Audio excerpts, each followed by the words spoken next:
On tonight's show, we discuss 4 people being arrested about a vegan petition outside McDonald's. But do we really believe in protests these days? Also, we discuss Grantham and Boston as Deliveroo hits their town. But are we becoming a nation of lazy eaters? And also, we finish on the celebration of the Usher Gallery in Lincoln staying open. But if we could bring something back from history, a building, what would we bring back? All that on tonight's show.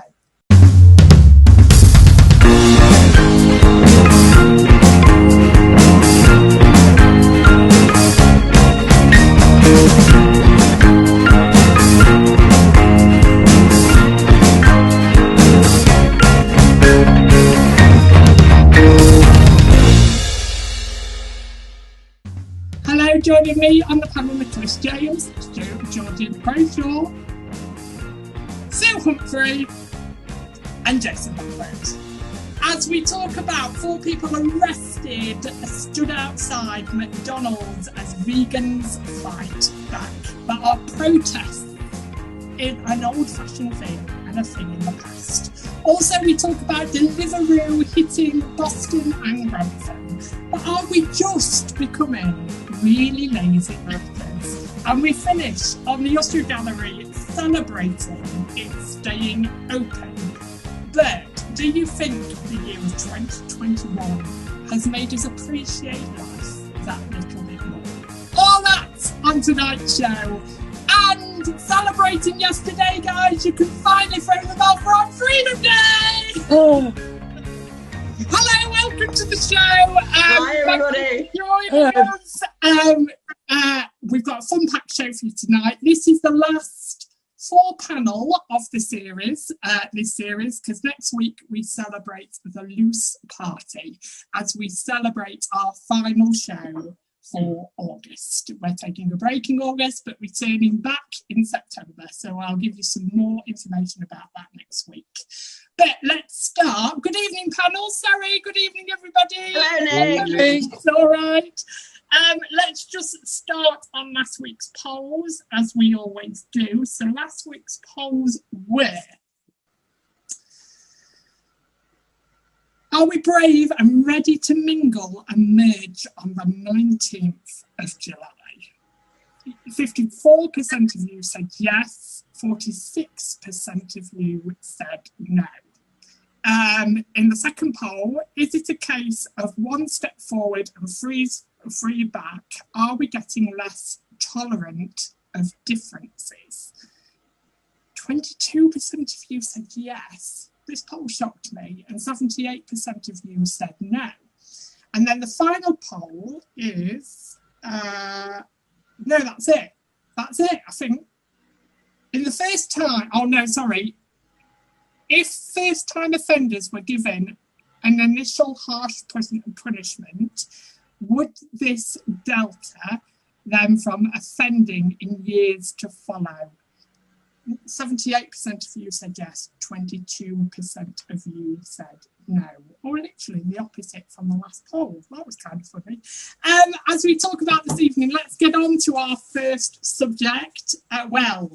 The first of our last subjects, really, because I don't think we're really going to have much subjects because there's loads of questions next week, but find out a bit more about that at the end. But 4 people have been arrested and 9 others summoned under the Trade Union Act as vegan activists blocking a McDonald's burger factory in Scunthorpe head into their 3rd day of action.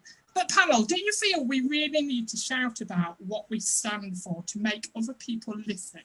Or do we just go back to the old-fashioned way of keep your opinion to yourself? What do we think, panel? I think this is a difficult one because you ask us to put our opinion forward on this show. Yeah, but do you think, what I'm saying is, do you think it's all right to have an opinion? It's fine to have an opinion and to voice your opinion. But do you think opinions nowadays are forced down people's throats a little bit more. This is my opinion and this is what you should be doing. Do you feel that happens? Let's go to you first, Sue. Well, I've got a vested interest, haven't I, in vegan protest. I suppose, as my son has been a vegan for 2 years, I think it is now. I think protests are a brilliant thing, actually. I mean, if we just think about the recent past and ongoing, we've had climate change protests, we've had Black Lives Matter protests, we've had taking the knee protests by the footballers and sportsmen. So I think they're a really good way of raising public awareness. And very often, people who take part in protests and demonstrations, I think, have tried all the other options. You know, I think very often it's a last resort, and still no one is listening. Still nothing is changing. And that's been the case throughout history. Mm. You know, you have toll puddle martyrs and people who protested against workhouses or poor working conditions, or the miners' protests. Mm. There have always been protests, and very often it's because people have backed into a corner and have no other way of making their voices heard. And I also think it's quite important, because it's like anything, when a group of people come together, the sum of the individuals is stronger than the individuals on their own. You know, it has more effect. So 100 people together protesting has more effect than 100 people on their own protesting. Can you understand what I'm trying to say? But Georgina, do you think protesting has changed over the years? Because the thing is, to me, do you think protests, there's more violence in them nowadays than there is what there is standing for? I think there's an easy way for a minority of people to take part in a protest and disrupt it. Yeah. I think that's easier, and it's unfortunate, because actually it detracts from the purpose of the protest and causes all sorts of problems. And the police now sort of get their retaliation in first, if you like. So, you know, police restrictions on protesting are getting more and more stringent, simply because of what has happened in the past. Sorry, Georgina. That's all right. But we do our protesting. Does the government take a blind bit of notice of us? If you get a petition, you have to have 1,000 names on that petition before it even goes forward to the House of Commons. Mm. And even then, it might just, well, it might be mentioned, or it might just get put to the back of the pile. Protesting, yes, I agree with it. I was in Sheffield when the miners' strike, and that was purely political. Mm. So I visualise the troublemakers. I feel that they can be. You can have a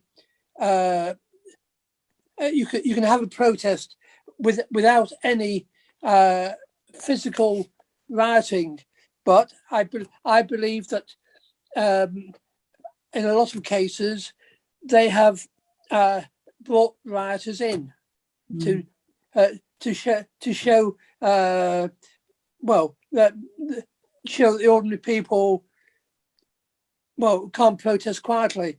I'm all for standing your ground. I'm a great believer in that, and I'm a great believer in the truth coming out. But yeah, we can bring it right up to this present day. What happened when the marchers were in London? The BBC didn't cover the first one, and the next one they said there were only 350. Well, there could have been 2 million people out on the streets. It's all government orchestrated. Do you think it's a bit like war, though? I'm not saying at all, but you know, when people talk about war nowadays and they talk about going to war, and actually, why can't people just sit down and talk to each other? Why can't people just sit in a room and share everybody's opinion? Why is it always one side or the other? Why can't we find this middle ground? It's like we almost enjoy that argument nowadays. We almost enjoy that stand up and fight. What do you think, Jason? Do you think there's a truth to that, or do you think I'm just talking a load of twaddle? I think it's very difficult to find the middle ground, because not always are you given the full facts. I have taken part in a protest against the closure of the university I was at, because they wanted to close our campus down and move us all from Ripon in Yorkshire to York. And I organised a protest, and we walked through the streets and met the mayor of Ripon, and we was on television and everything. But that was because we weren't given the full facts. But I was fed them by a member of staff at the university, including the minutes of meetings and the PricewaterhouseCoopers investigation into where the best place would be and everything like that. And I think that's why we don't always find that middle ground, because we had a meeting with the Vice-Chancellor and everybody, and I actually put to them, why does the PricewaterhouseCoopers say you would be better to relocate here? And they said, we haven't seen that report. I said, it's been sat on your desk for 3 weeks. I said, because I've got the copy of the report in my hand. And they just refused to acknowledge that they even received it. So trying to find the middle ground is very difficult, because people have a agenda, which it has to focus on pushing one thing or the other. I agree with protests, don't get me wrong. I sometimes think it's very difficult on issues like veganism, and I think it's all linked kind of with climate change and the veganism and eating meat. Now, I can tell you quite categorically, I will not stop eating a bit of pork or beef. Absolutely not in this world, because I am a meat eater and I will always eat meat. I struggle to understand how for thousands of years we've had farmers herding cattle all over the land, and only now is it a problem from the greenhouse gases with cows, especially. I really do struggle with that, because I think there's a lot of other things going on in the world that's probably helping to pollute this earth that we are meant to be looking after as stewards of the earth. From my Christian belief, we are stewards of this earth to look after it, and I think there's a lot of other things going on alongside it. I agree with protests, but I think people need to be careful that they're not making their views matter to you and saying this is what you have got to follow, because everybody has a choice. And I think that's shown by Freedom Day. Yes. Well, let's go to the person on the panel there, because obviously I'm going to go to this person deliberately on the panel, because we're going to have differences of opinion here, and that's you, Sue. You on the spot. There's a surprise. Because if I were to say vegan is a way of life, vegan is a choice, is completely a choice if you want to be a vegan or not. What I don't understand is, why do you need to stand outside McDonalds and shout from the rooftops, do not eat this? And now I completely get that they don't want to eat it, and that's fine, and they think it's wrong. But surely that's a choice. Surely that's, I've decided not to eat this. I've decided to do this. Why do you need to shout it from the rooftops? And why do you need to stand outside such a public restaurant where there's little kids as well, little children? Well, no, I think it was a factory, wasn't it? Oh, the factory. Yeah, well, even the factory then. Why does that need to be done? That's the part I don't understand. I don't see you coming down the road going, standing out Waitrose, and there's many other supermarkets that standing out Waitrose and going, have you bought chicken? You shouldn't be buying chicken. You shouldn't be eating that.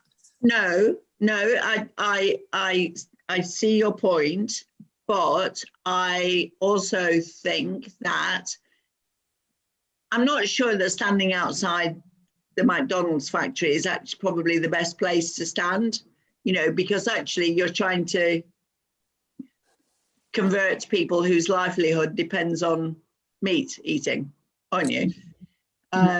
Unless you have a bean burger. But, there is that choice. Actually, I love a bean burger. But I still think it's a good way of getting information, or at least attracting people's attention to get your information out there. I'm not saying, everyone has a choice, as Jason said. But everyone has a choice based on the information that they have. And if you have no information on whatever the cause is that's being protested, then you're not going to make an informed decision, are you? Yeah. And I'm still a meat eater, because I think that that's the way we're designed. Carnivores. Well, we're mixed dietivores, yeah. But I do try and eat less meat, because I am aware that, and in answer to, I think it was Georgina or Jason, I think it's because farming now is far more concentrated. That's not the word I'm looking for. Intensive. So it's intensive farming that's of animals that is contributing to greenhouse gases. But there are other contributory factors too. I don't argue with that. Do you feel? Go on, Georgina. Sorry, go on. Yeah, right. Yeah, going on the vegan side, do you feel that people turn vegan because of all the hormones, all the injections that these poor animals have to go through? And I don't care what you say, it goes through the meat and eventually comes to us.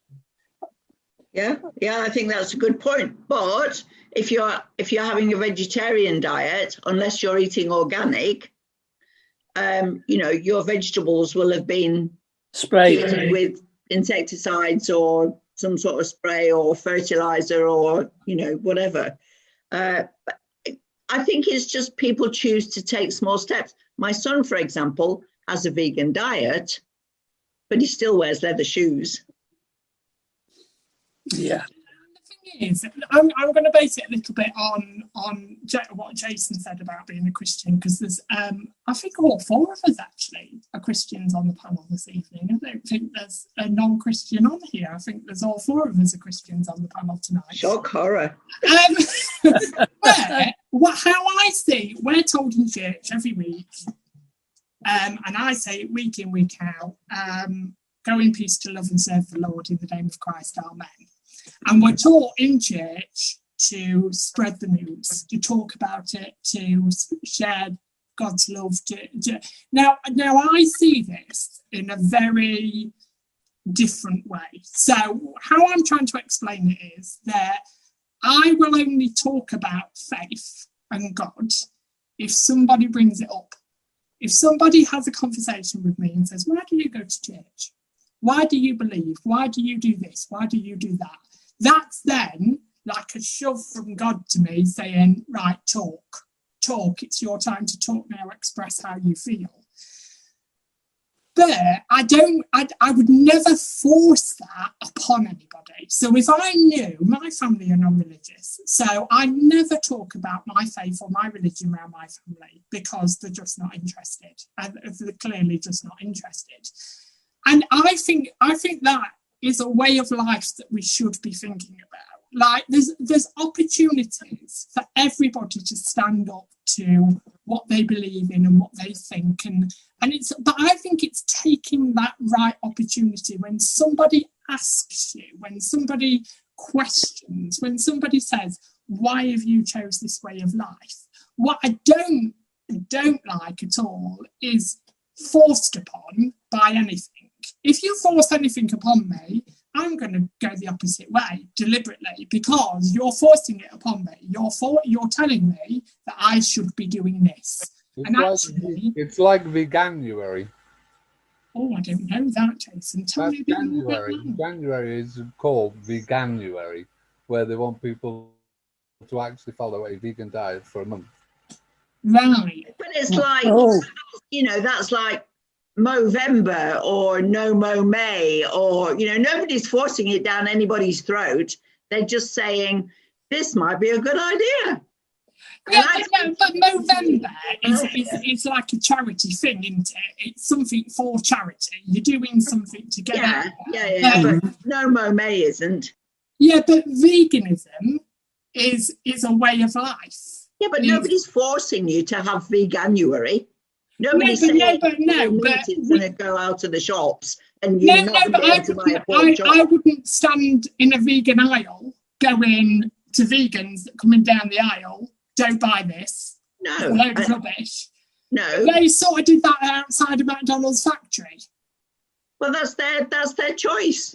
That's why we live in a free society.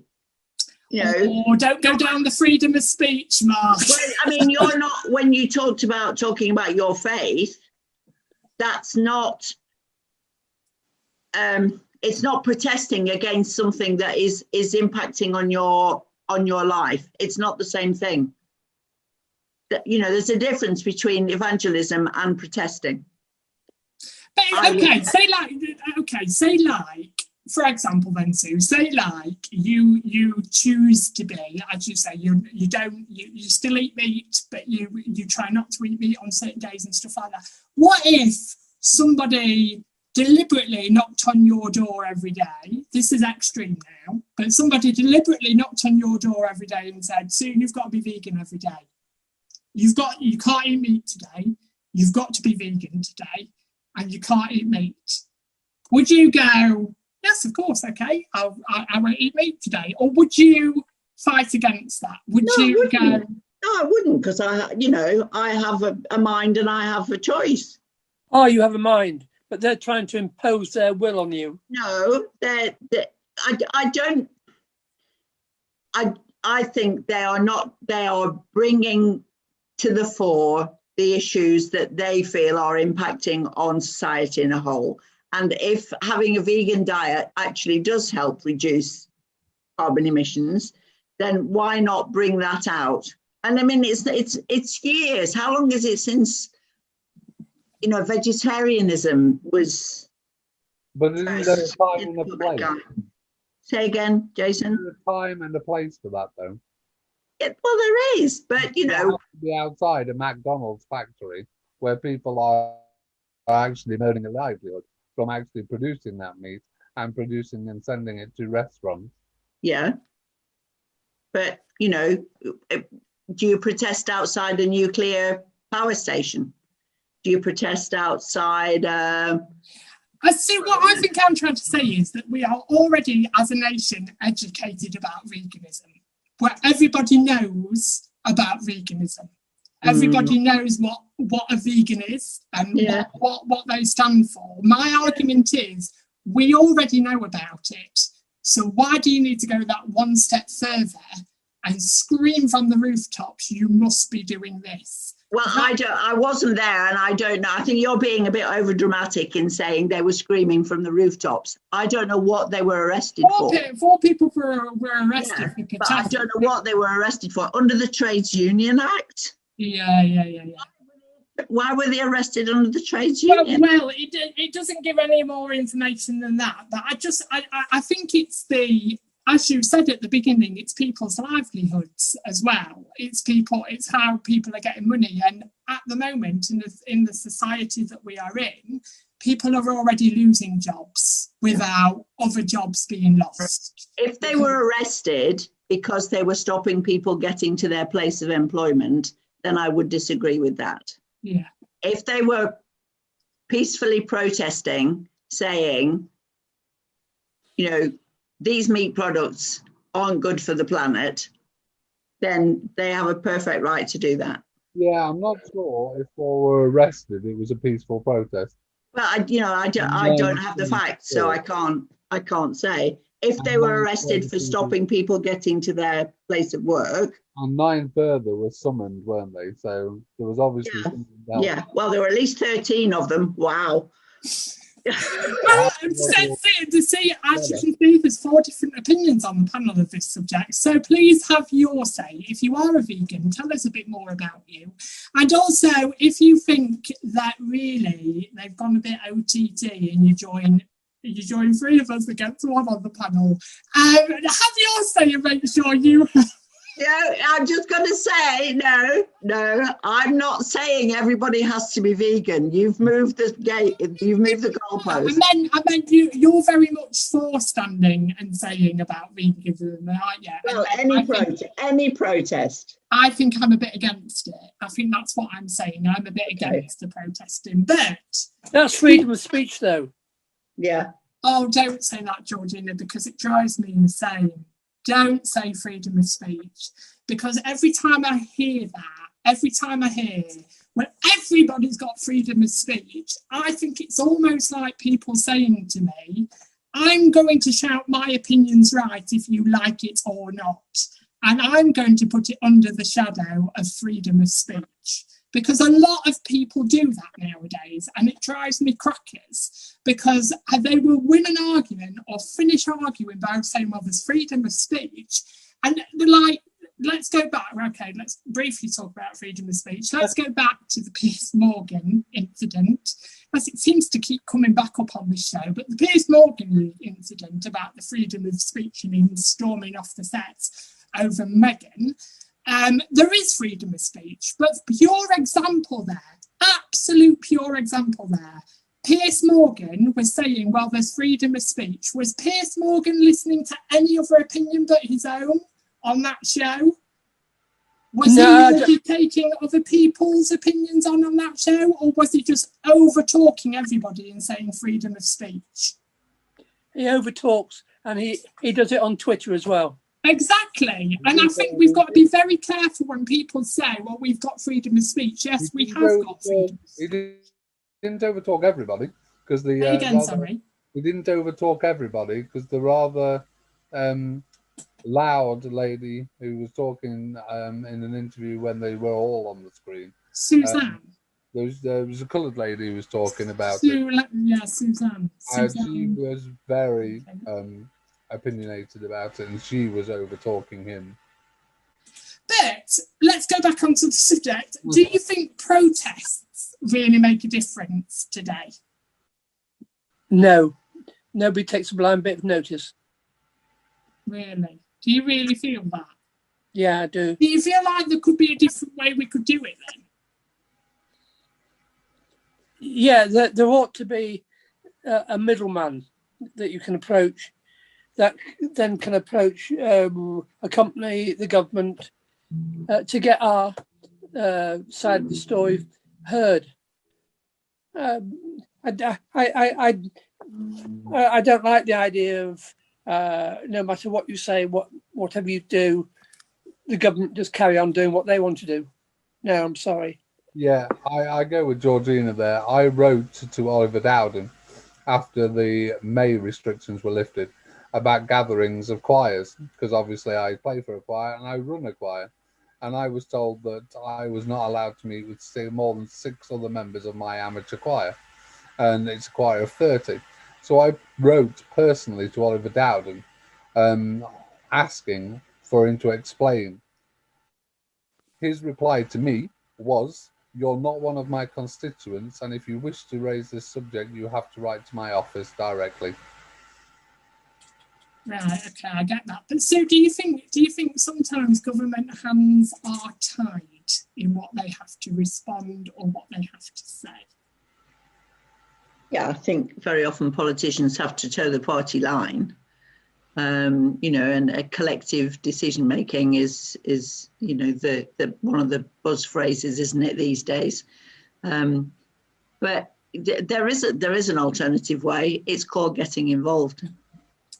I like that. It's called getting involved in politics. It's called getting involved with your local council. It's called getting involved as, you know, a councillor or an MP or a parish councillor if you live in a small village. You know, it's getting involved. You know, and the trouble is, and I count myself amongst the apathetic, we don't. But we're very ready to complain, fire bullets at those who do. Well, I've got a nephew who's a parish councillor. The party he's with is a minority, and the other party make their mind up even before they go to council because they've got the majority. So he's almost wasting his time. He does protest. I know that, but he can get very little done because his part. He was a Tory, but then he changed his allegiance. But it hasn't made the slightest bit of difference.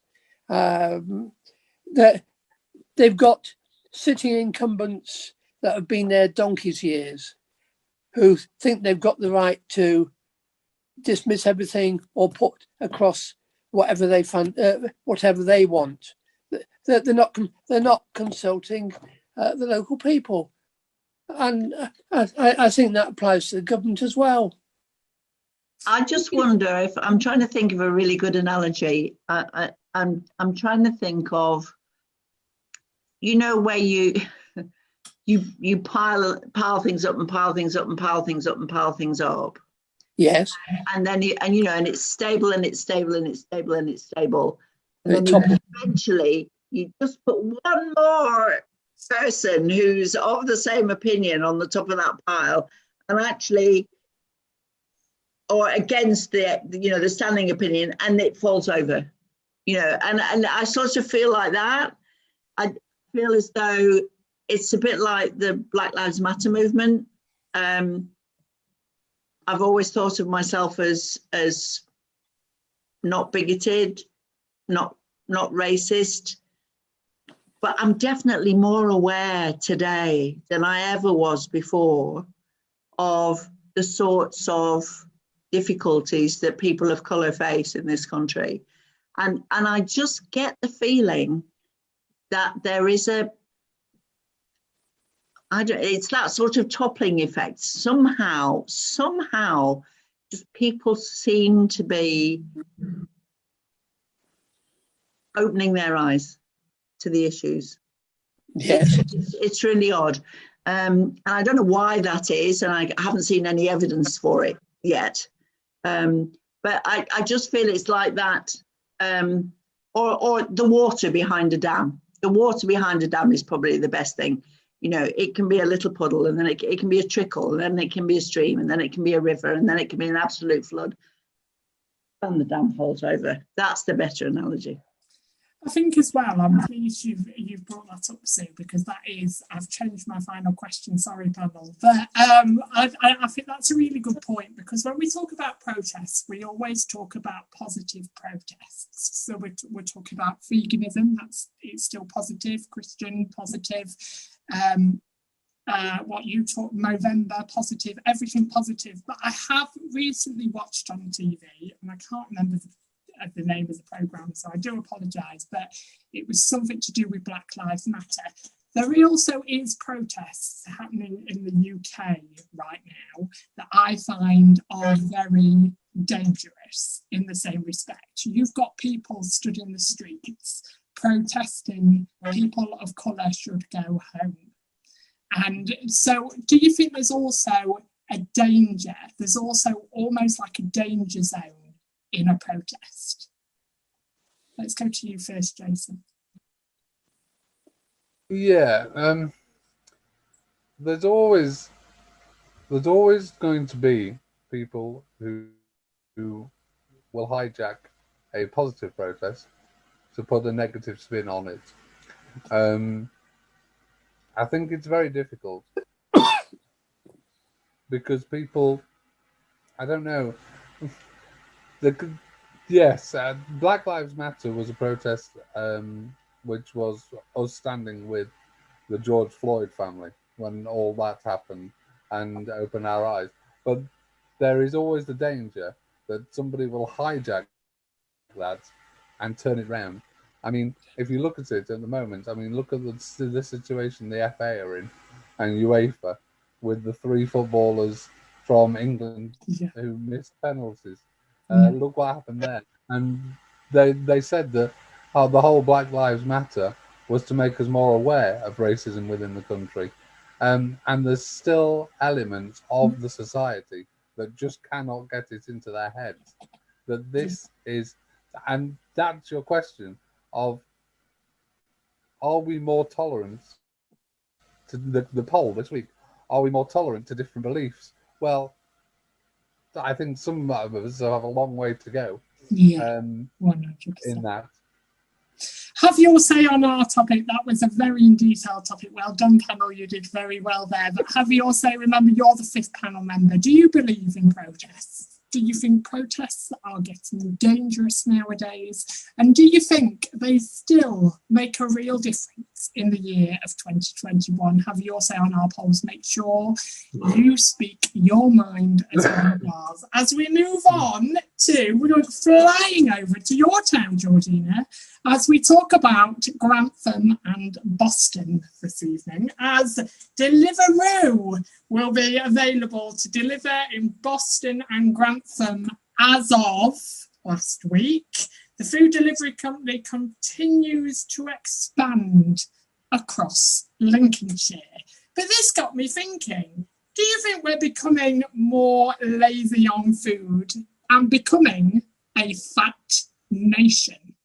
Let's go to you first, Sue. Oh, no.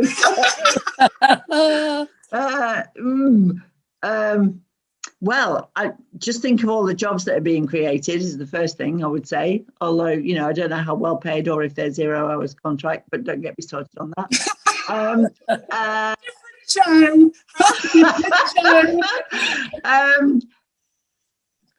I mean, it's come about, hasn't it, really, because of lockdown. Yeah. I mean, that's why it's become so popular, because people haven't been able to go out to restaurants, so they've been ordering, or cafes or whatever, as they would normally do on occasion. So they've been ordering food in. I would say, I don't know how people can afford to do it, if I'm honest. I would say I don't think Greg's or McDonald's or KFC is a restaurant that you.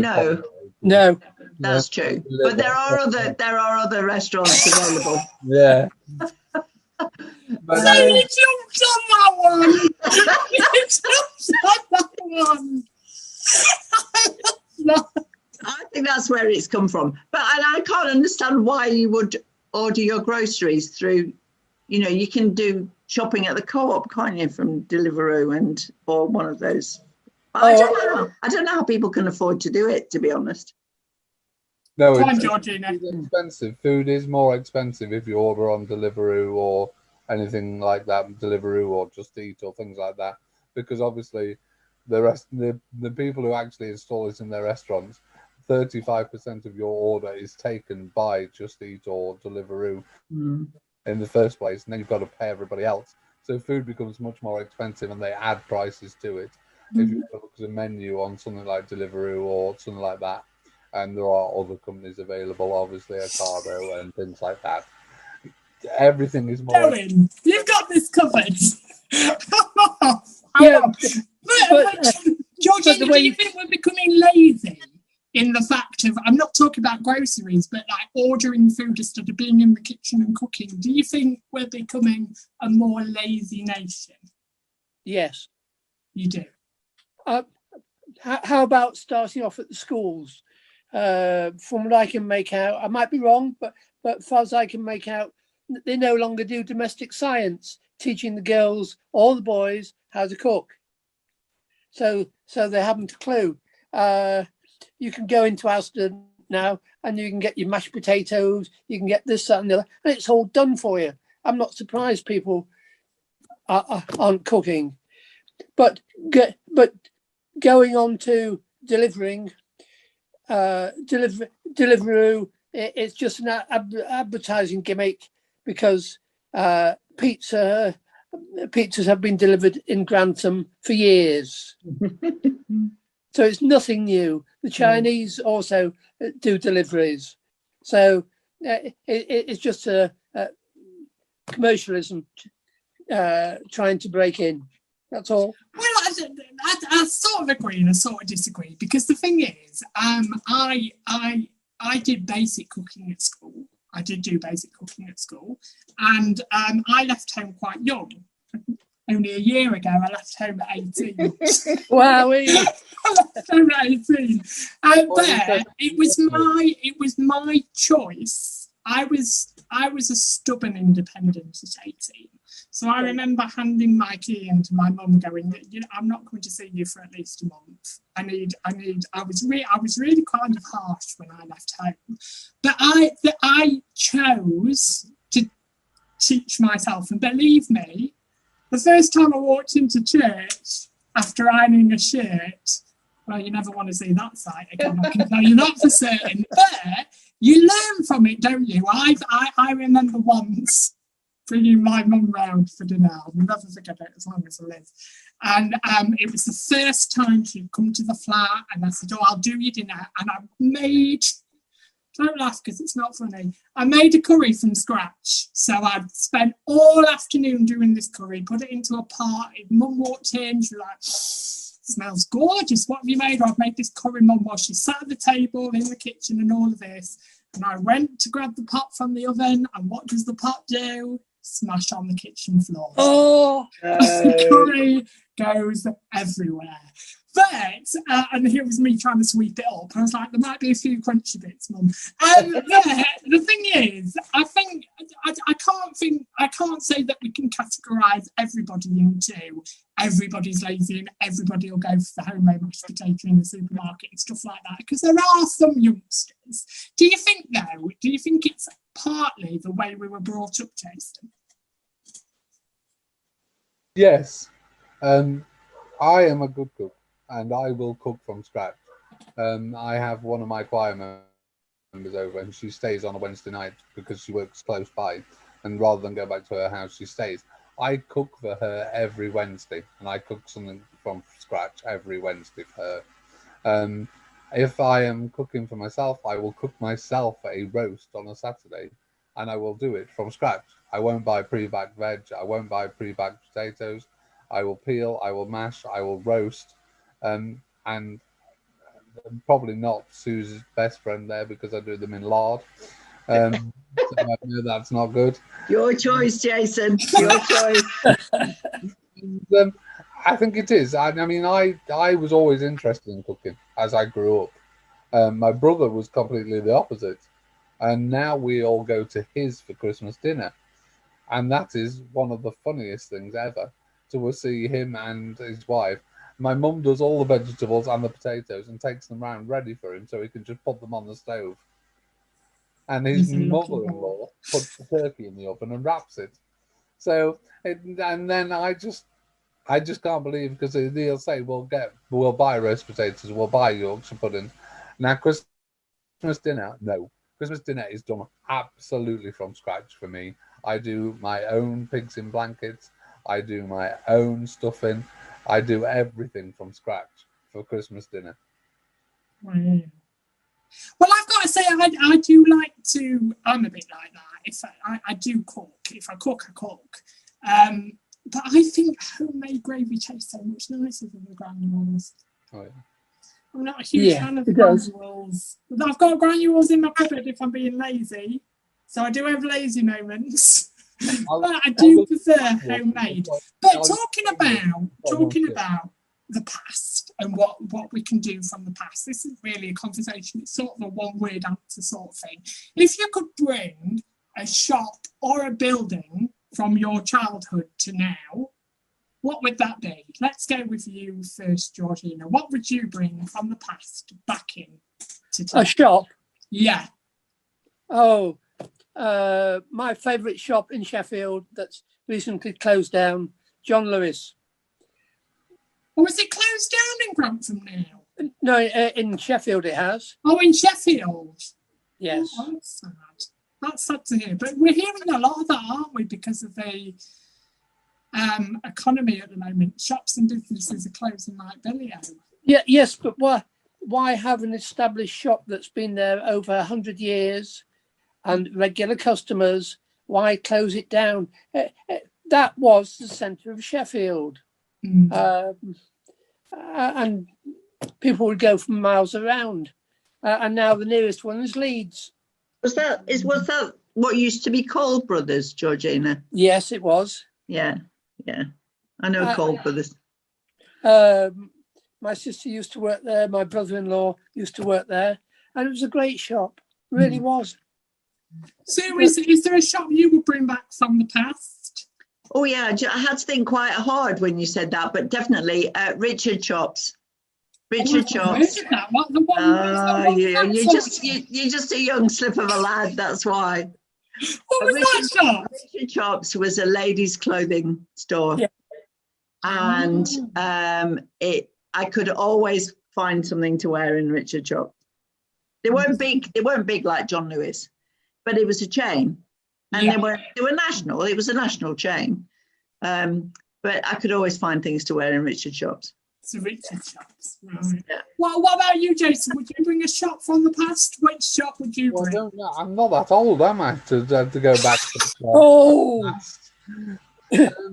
I mean, I don't know, really. I don't know. I would probably say I would love Woolworths to come back.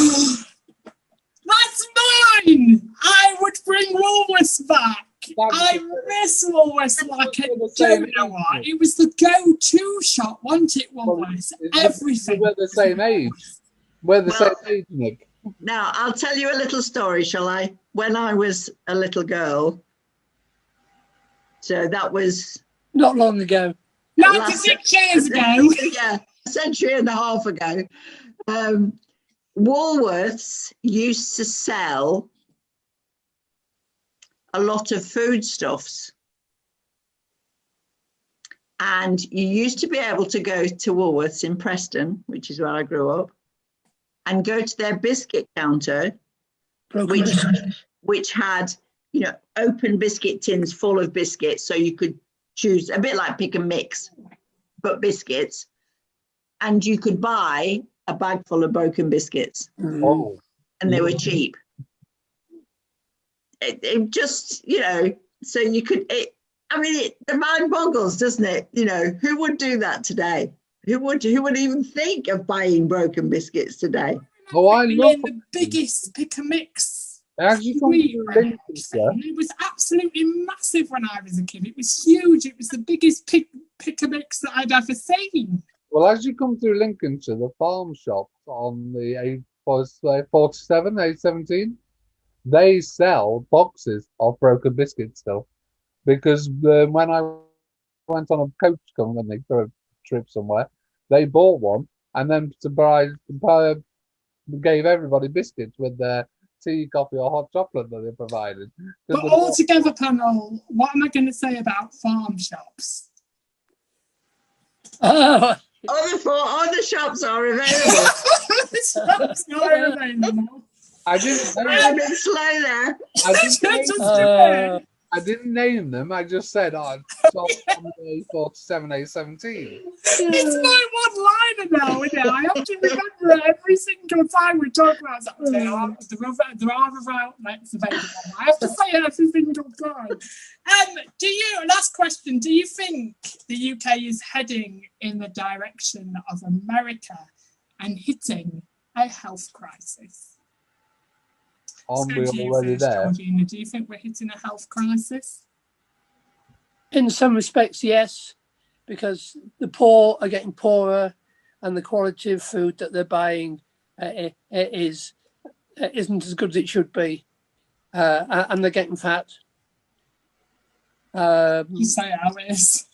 Say it how it is. That is precisely how it is. You wouldn't want chips every night of the week. Chips and burgers. Fish is getting too expensive to buy. Yeah, it is. And you are right, isn't it? Because when we think about unhealthy and healthy, what is the cheapest option? sugary, salty food. Yeah, the unhealthy stuff. The unhealthy stuff is the cheapest option, and I think that's where Although, we need to start looking. There may be vegan food that's cheap, plants. No, you're right. That's what I was going to say, Jason. You're absolutely right. Vegetables are really cheap. Vegetables are really cheap. You can cook a lovely vegetable curry. There's one supermarket chain, very high street, that's doing a big cauliflower for 59p at the moment. Wow, they're pounding us, aren't they? Oh, 59p in this one. It's available. Let's have your opinion though. Do you think that we are hitting a health crisis in the UK and we are just becoming a fat nation? Do you think that eating a home cooked dinner around the table is a thing of the past and sitting with a tray in front of the TV is becoming our future? Have your say. Remember, you are the fifth panel member, so finish our conversation with you. As we finish on the last topic of good news, the last topic this evening is the Usher Art Gallery will remain open in Lincoln, and Lincoln's museum and art collection will stay in Lincolnshire after the County Council and the City of Lincoln Council agreed to allow private hire of the space as well for events such as weddings and ceremonies. So, panel, do you believe in places having a meaning, or are you a person that just says it's bricks and mortar? So, pure example of what I'm saying here is you're moving house. Do you think if you move house, you have a period of sadness, a period of mournness of the house, or is it just bricks and mortar to you and you're happy to move anywhere? Let's go to you first, Jason. I would have a period of sadness because I don't think it's just bricks and mortar, because you put effort into making it your home for your own house. I have to say that I have never been to and I've never seen the Usher Art Gallery in Lincoln. Shocking. Sorry, I have to say I've never been, and obviously I will next time I'm coming home, which is end of September. I will book a visit with you, Nick, to go into the art gallery. Oh, you must. You must. It's a must. No, The other art galleries are available now. I will book a visit with you and go with you. No, that'd be a good idea. I haven't seen you since my ex-partner, but we'll move on from that. Is there, do you think, can you remember, Sue, being a child, and can you remember a memory of a place that you just cannot forget? You're asking a big question now, aren't you? Asking if I can remember when I was a child. Or something in your adult, even as an adult, No. maybe with your children. Is there a place where you can remember going where it was special, where you'll never ever forget being there? Or is there this is a clue now, Sue, or is there an outdoor space where you've made a memory that you'll never ever forget? And it's quite recent, this outdoor space. Is there a memory that you'll never forget? I haven't a clue what you're talking Here about. comes the bride. Oh, Here yeah, comes in the the bride. woods. In the woods, yeah. Yes, in the woods was quite nice for my daughter's wedding. That was quite memorable. But I don't think there are places where I have really fond memories of, that I have really fond memories of. But I don't think there's any one place where I think, oh, that was a really special place. I mean, I've moved house quite a lot. And every house had its memories. And like Jason said, I always tried to make it home. You know, it wasn't just, oh, I'm just renting this or I'm living here, but I'm not going to do anything to it to make it ours. But no, I'm a bit of a hanky and a stick person, I think, over my shoulder. You know, I'm a bit of a nomad, I think. So I don't think there are any places where, yeah, I would be terrifically sad about leaving. What about you, Georgina? Is there a special place in your life? There is. I'm not pushing it down your throat, but I'm a spiritualist, and once a year we have a retreat. Last time I was able to go, it was Scarborough, and went to a place called Coburg, and there were 70 of us, and every morning we used to do have breakfast, then do meditation from 9 o'clock till 10:30. The love and the atmosphere in that place, I will never ever forget. The drawing close of people. I keep referring it to love. It was love, and the energy that was created in that particular room with us all in there was absolutely amazing. And the number of us, we broke down. We just burst into crying. Couldn't do anything about it. And that's what I shall always remember. But if I can just go on from that, just for 1 minute, to do with spiritualism, I was attending a circle down in Cambridge, and the lady running it said, "Let's go outside and ground ourselves. Take your shoes and socks off, or whatever you're wearing, and walk on the grass." So I did that, and whilst I was waiting, out of the ground, you're not going to believe me, but out of the ground came a Komodo dragon. Now, I saw it. Nobody else did. It's obviously it was meant for me, but that's the kind of thing I shall always remember. But I class this as my first home, and I've been here since '86, and wild horses wouldn't drag me out of it. No. I wouldn't move. Exactly. So finishing on our last question of tonight, panel, I'm joining this question a little bit. Yesterday, the 19th, we celebrated Freedom Day. Freedom Day is where we threw off our masks and we rejoined, where even some nightclubs counted down till midnight, threw off the mask and went on the dance floor to celebrate being together again. How did you celebrate Freedom Day? Let's go to you first, Georgina. Just another day. Just another day. Yeah. Made no difference to me. I think there's a lot of people are like that. I don't think it's going to be one of us that says, actually, I did this amazing. But what about you, Sue? Did you do anything for Freedom Day? I'm afraid I didn't. I'm one of the waverers. I'm not convinced that everything's hunky dory. No, it's not. And so no, I didn't do anything special, and I went in a shop or two, and I still wore my mask, and I'm taking it steady. Yeah, and you're not a great clubber, so I wasn't rushing it. I don't blame them. I can't blame them really. But it must have been so, let's use a young person's word, so epic for young people. It must have been a moment in history. Yes. If you were in a nightclub last night, or you were one of those people that threw off a mask, it's something that you'll never ever forget. And I don't think any of us are condoning that. I don't think any of us are saying that you shouldn't have done that. I think we all have our separate opinions about how we move forward in society. Jason, did you do anything? And then we'll finish on our final statement. I was working. I was working too. At a charity shop.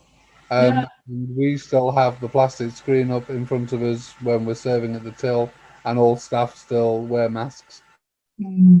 So do you think, though, panel, do you think 2021 has made us appreciate life more, and what do you not take for granted anymore? Let's go to you first, Sue. What has made you not take something for granted in the year of 2021?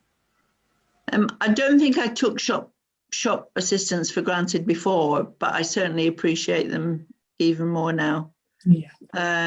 Shop assistants, people behind the seat, like the lorry drivers, and all those people that actually oil the wheels of life. Yeah.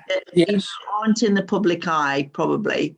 Can we just say a little thank you to all those people? Thank you, everybody out there, because you Yeah. did an amazing job. So thank you very, very much. What about you, Georgina? What are you taking forward that you are definitely not going to take for granted after this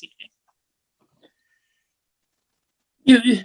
I won't take for granted anything, because we never know what's going on the next week.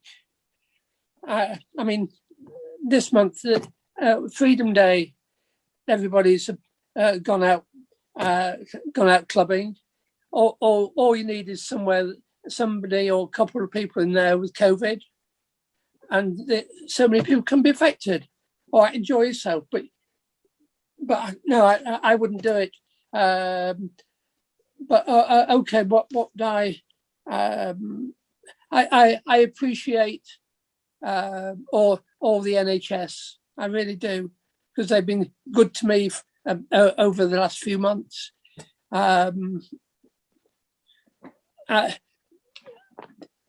only regret I'd have is because some people are frightened that they've had the jabs, and they feel that it is not safe to be in the company of somebody who hasn't.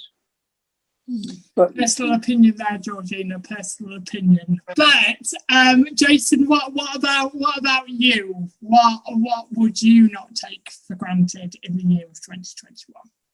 I wouldn't take for granted the new friendships I've forged with people like my neighbours. In fact, my neighbour and I are Thursday night going to sit out at the front again, her in her garden, mine in mine, with a bottle of wine, and do what we did all through lockdown, where we sat apart but chatted and started to get to know each other so very, very well.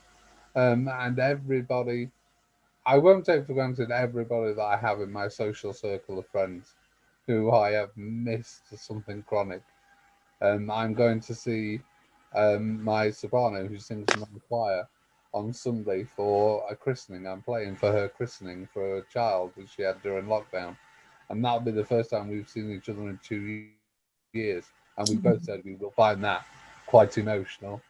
Yeah. I think I agree with you there, really, because they always say, don't test friendship.